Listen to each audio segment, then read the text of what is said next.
আমাদের মন, আমরা তাদের গোলামি করি।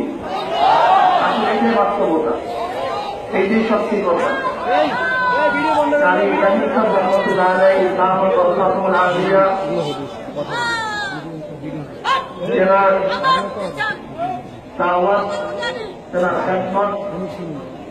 আজকে গোটা দুনিয়ার মধ্যে ছড়িয়ে পড়ছে।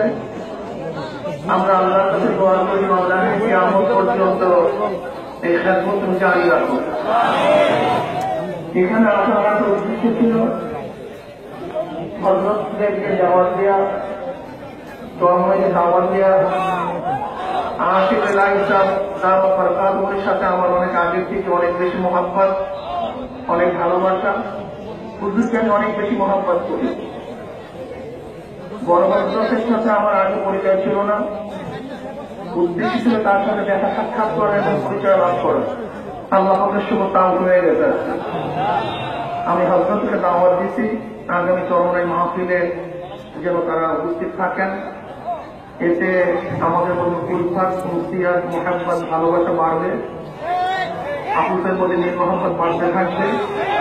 এর মাধ্যমে জাতি ফায়দা ইয়াফতা হবে। আমি আল্লাহর কাছে দোয়া চাই যেন আল্লাহ পাক আমাকে কবুল করে নেন, গোটা বাংলাদেশকে কবুল করে নেন, গোটা বিশ্বকে কবুল করে নেন। আল্লাহ রব্বুল আলামিন পাঁচ জমিনে তার হুকুমত ইসলামের উপর কায়েম করে দেন। ওয়া আলাইনা ইল্লাল বালাগ। আসসালামু আলাইকুম ওয়া রাহমাতুল্লাহি ওয়া বারাকাতুহু।